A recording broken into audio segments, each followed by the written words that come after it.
Assalamualaikum warahmatullahi wabarakatuh. Pada kesempatan ini, kami sebagai pemateri yang terdiri dari Putri Ananda, Rizky Nur Rahmadani, dan Ainur Rohmah Melati akan membahas tentang isolasi dan karakterisasi enzim bromelain dari bonggol dan daging buah nanas.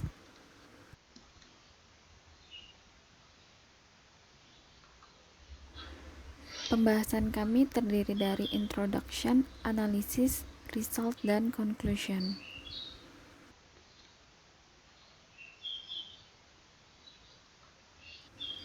Bahasan pertama adalah introduction, yang mencakup latar belakang dari penelitian yang kami akan bahas.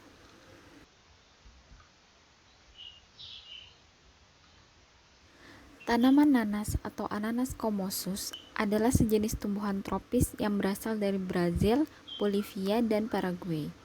Tanaman nanas memiliki perawakan yang rendah, pada umumnya memiliki bagian-bagian yang bersifat buangan seperti daun, kulit luar, mata, dan bonggolnya.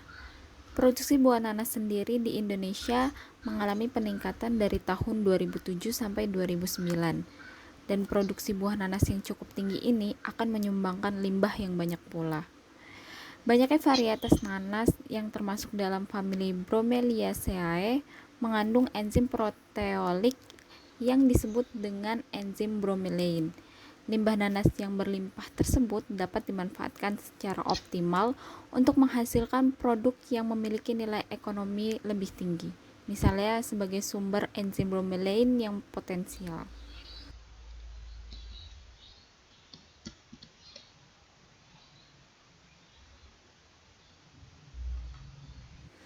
Nah, enzim bromelain sendiri merupakan enzim pencerna protein atau proteinase atau juga dapat disebut sebagai enzim proteolitik yang dapat mempercepat reaksi hidrolisis dari protein. Enzim ini berupa ekstrak kasar yang dapat diperoleh dari batang, buah, mahkota bunga, inti, dan kulit nanas. Setengah dari protein dalam nanas mengandung protease bromelain. Enzim ini menguraikan protein dengan jalan memutuskan ikatan peptida dan menghasilkan protein yang lebih sederhana. Bromelain telah banyak digunakan dalam aplikasi terapeutik yang dikaitkan dengan efek farmakologisnya sebagai antitrombik, mengurangi penggumpalan dari platelet atau antiplatelet, pembentukan plak dari arteri, dan pembekuan dalam darah. Semua efek ini membantu dalam pengobatan penyakit kardiovaskular.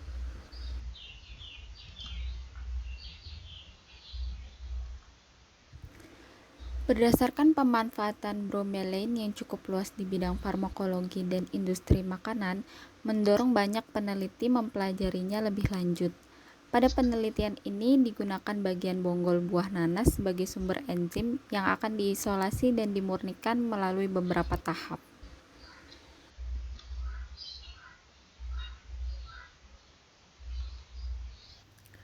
Selanjutnya, tahapan prosedur analisis dalam isolasi dan karakterisasi enzim bromelain dari bonggol dan daging buah nanas.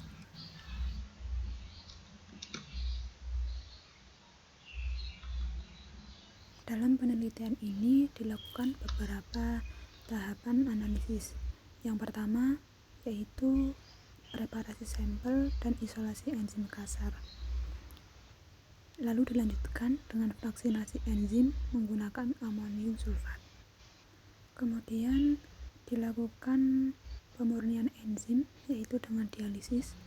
Dialisis ini dilakukan untuk menghilangkan molekul garam amonium sulfat dan ion pengotor lainnya. Kemudian dilakukan karakterisasi pada enzim yaitu dengan uji aktivitas enzim dan penentuan kadar protein, penentuan pH dan temperatur optimum, dan uji kestabilan termal larutan sampel enzim. Sampel bonggol dan buah nanas pada penelitian ini diambil dari perkebunan nanas di Gunung Cisalak, Cijeruk, Bogor.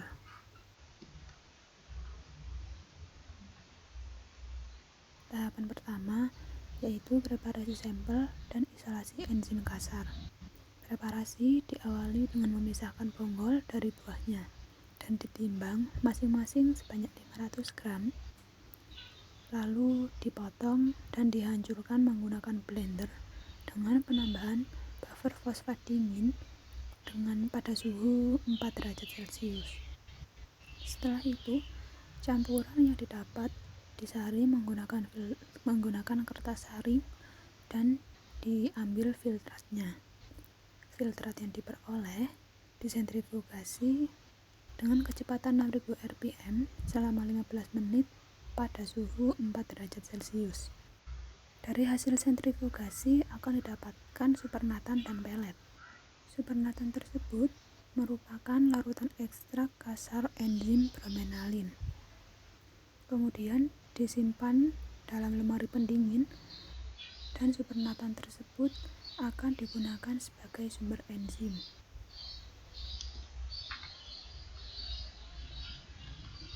Tahapan selanjutnya yaitu fraksinasi enzim menggunakan amonium sulfat. Fraksinasi ini akan dilakukan dengan pengendapan bertingkat pada tingkat kejenuhan 0 sampai 20%, 20% sampai 50%, dan 50% sampai 80%. Filtrat atau ekstrak enzim kasar sebanyak 150 ml dalam keadaan dingin dimasukkan ke dalam beker glass yang telah ditempatkan pada wadah dingin mengandung garam. Kemudian secara perlahan ditambahkan garam amonium sulfat sambil diaduk menggunakan magnetic stirrer hingga mencapai tingkat kejenuhan 20%. Dan dilakukan juga pada beker glass yang berbeda hingga mencapai tingkat kejenuhan 50% dan 80%. Setelah penambahan garam selesai, proses pengadukan terus dilanjutkan selama 20 menit pada masing-masing beker glass.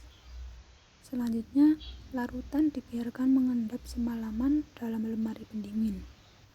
Kemudian disentrifugasi dengan kecepatan 6000 rpm selama 15 menit pada suhu 4 derajat Celcius.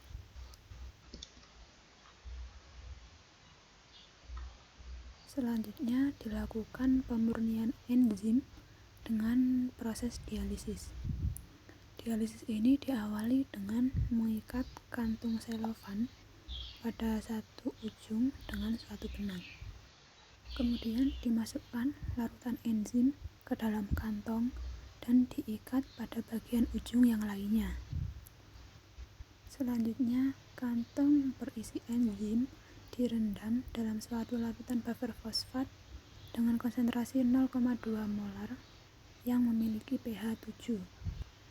Proses perendaman dilakukan sambil diaduk terus-menerus menggunakan magnetic stirrer pada suhu 4 derajat Celcius dengan menempatkan pada ice salt bed.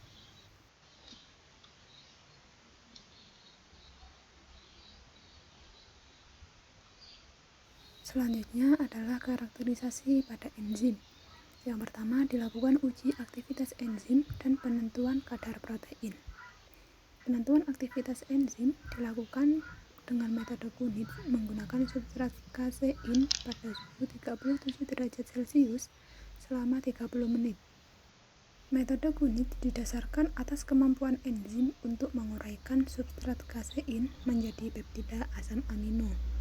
Aktivitas enzim sendiri akan dihentikan dengan cara menambahkan 3 ml larutan TCA 5%. Kemudian larutan diinkubasi dalam air es selama 30 menit. Dan dilakukan tahapan yang sama untuk uji kadar protein.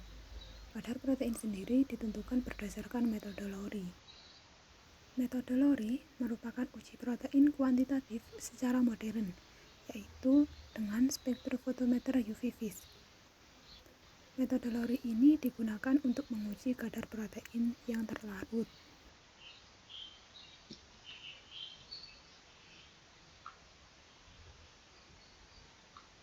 Selanjutnya dilakukan karakterisasi enzim dengan penentuan pH dan temperatur optimum.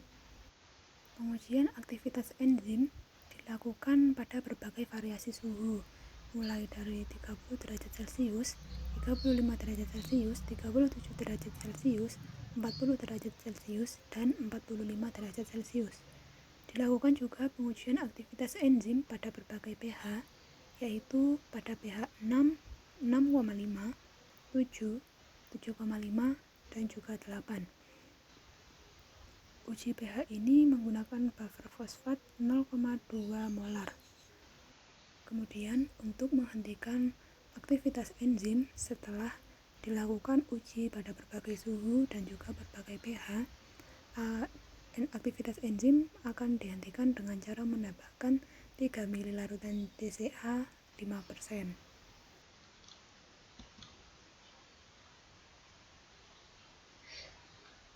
Lalu yang terakhir dilakukan karakterisasi enzim dengan uji kestabilan termal larutan sampel enzim. Pengujian kestabilan termal larutan sampel enzim dilakukan pada berbagai variasi suhu, mulai dari 40 derajat Celcius sampai 80 derajat Celcius selama 15 menit. Setelah itu, larutan sampel diinkubasi pada suhu 37 derajat Celcius selama 30 menit. Kemudian, untuk menghentikan aktivitas enzim dilakukan dengan cara menambahkan 3 ml larutan TCA 5%. Result atau hasil. Dari serangkaian penelitian yang telah dilakukan, kita dapat menemukan result atau hasil berupa uji aktivitas enzim yang dari pemurnian dengan amonium sulfat atau fraksinasi. Yang kedua yaitu dialisis. Ketiga pH. Keempat temperatur optimum. Dan terakhir yaitu stabilitas termal.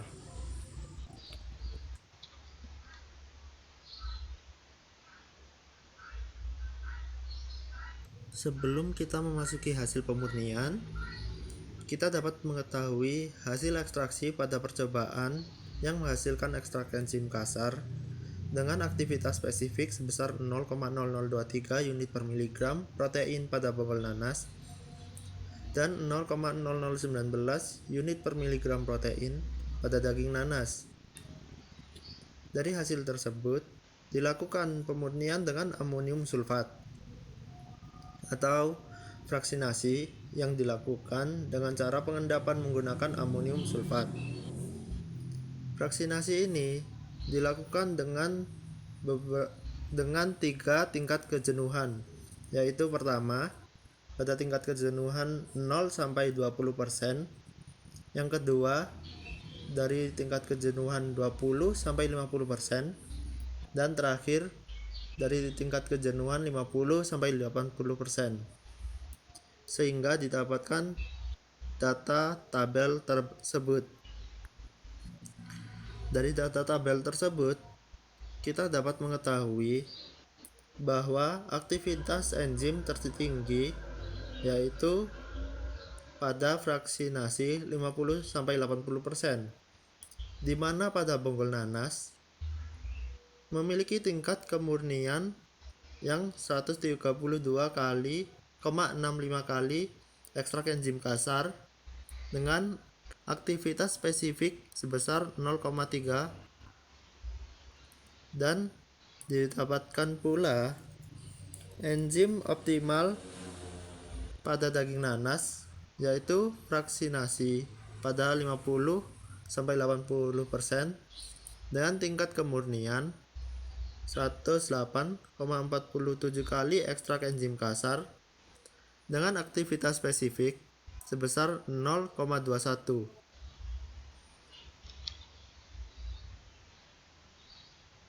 Hasil dialisis enzim bromelain. Dialisis enzim bromelain dilakukan setelah fraksinasi, di mana hasil fraksinasi pada tingkat kejenuhan ketiga digunakan kembali untuk dialisis enzim bromelain. Dikarenakan pada fraksinasi ketiga menghasilkan aktivitas enzim tertinggi. Data hasil tersebut menunjukkan aktivitas enzim bromelain sebelum dan sesudah dialisis pada bonggol dan daging nanas, di mana hasil tersebut yaitu sebagai berikut. Pada bonggol nanas dapat didapatkan bahwa aktivitas spesifik enzim sebelum dialisis yaitu 0,3 dan setelah dialisis yaitu 0,33 dengan tingkat kemurnian sebesar 141,58 kali terhadap ekstrak enzim kasar dan dengan persen kemurnian sebesar 0,92%. Selanjutnya, didapatkan pula hasil dari daging buah nanas di mana sebelum dilakukannya dialisis mempunyai aktivitas spesifik sebesar 0,21 dan meningkat setelah dialisis menjadi 0,24 unit per miligram dengan tingkat kemurnian sebesar 122,21 kali terhadap ekstrak enzim kasar dengan persen kemurnian sebesar 1,11%. Di sini menunjukkan bahwa dialisis mempunyai efek yaitu kemurnian enzim bromelain meningkat sehingga kerja aktivitas enzim dapat bekerja dengan optimal.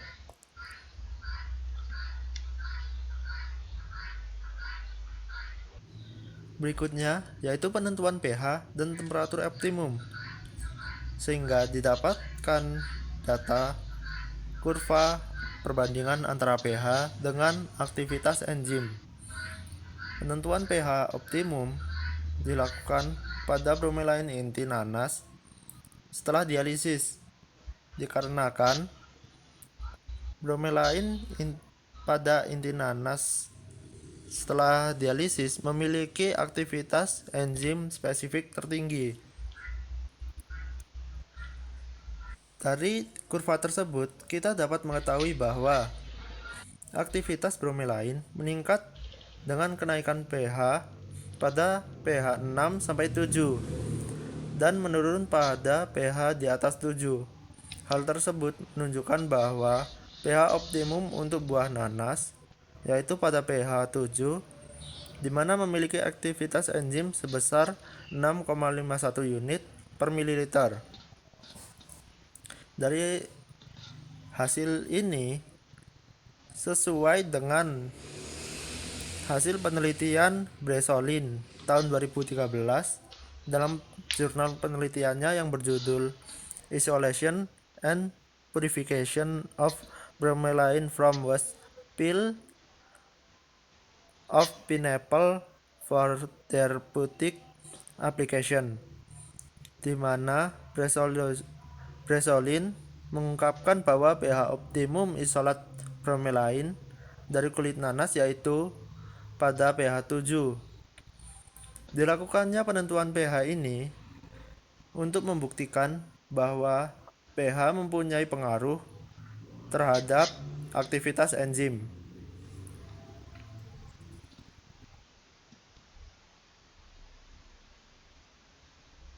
Selanjutnya, pada subjudul yang sama, yaitu penentuan pH dan temperatur optimum, di mana hasil ini menunjukkan kurva perbandingan antara temperatur dengan aktivitas enzim.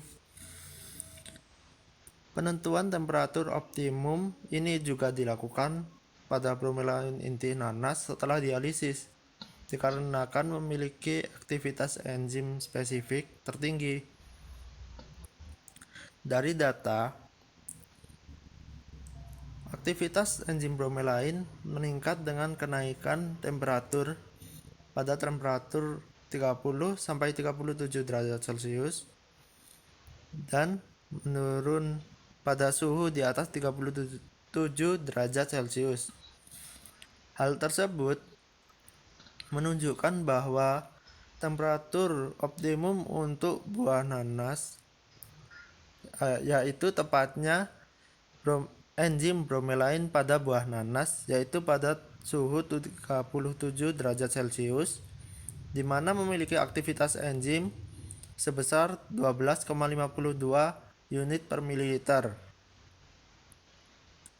Hal ini sesuai dengan penelitian yang telah dilakukan Maurer tahun 2001 dalam jurnal penelitian yang berjudul Studi Awal Uji Toksisitas Ekstrak Daun dan Batang Beligo Benincasa hispida sebagai inhibitor A glukosidase, yang menyatakan bahwa jika suhu lebih tinggi dari 30 derajat Celcius, maka aktivitas enzim akan menurun dikarenakan konformasi enzim protein mengalami perubahan. Hasil ini menunjukkan bahwa pengaruh temperatur atau suhu yang dikenakan terhadap enzim terhadap aktivitas dari enzim tersebut.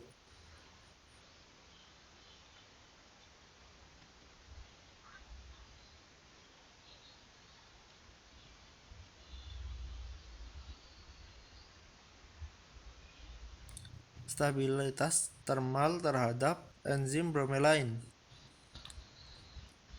Uji stabilitas enzim dilakukan untuk mengetahui seberapa besar enzim bromelain ini memiliki kestabilan struktur terhadap perubahan suhu, dengan hasil yaitu berupa kurva perbandingan temperatur dengan aktivitas enzim seperti pada gambar tersebut. Bromelain dari bonggol nanas mengalami inaktivasi pada suhu 80 derajat Celcius, sedangkan pada daging buah nanas mengalami inaktivasi pada suhu 70 derajat Celcius. Bromelain dari bonggol nanas memiliki stabilitas terhadap suhu lebih tinggi dibandingkan dengan bromelain dari daging buahnya. Kenaikan suhu melebihi suhu optimum enzim akan menyebabkan enzim mengalami denaturasi. Menurut Ramalingam tahun 2012, pada penelitiannya yang berjudul Isolation and Characterization of Bromelain from Pineapple and Comparing its Anti-Browning Activity on Apple Juice with Anti-Browning Agents, menyatakan bahwa denaturasi disebabkan oleh perubahan sisi aktif enzim yang dapat menurunkan atau menghilangkan aktivitas enzim.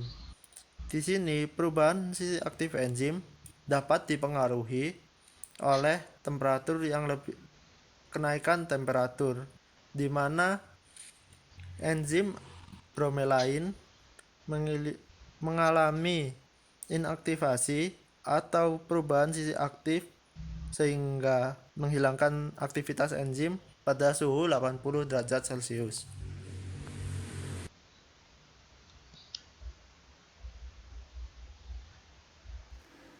Berdasarkan hasil penelitian yang telah dijelaskan, dapat ditarik kesimpulan bahwa pemurnian bromelain telah berhasil dilakukan dan dapat dilihat dari peningkatan nilai aktivitas dari bromelain.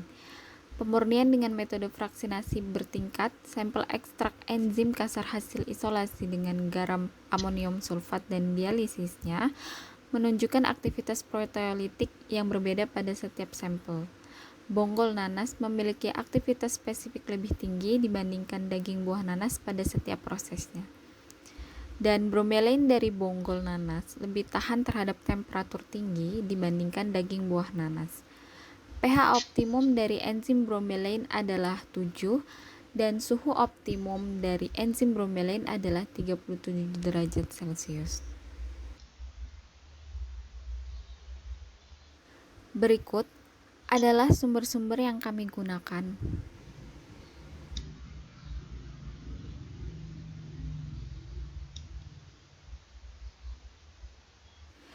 Sekian presentasi dari kami. Bila ada kesalahan mohon dimaafkan. Wabillahi taufik walhidayah. Wassalamualaikum warahmatullahi wabarakatuh.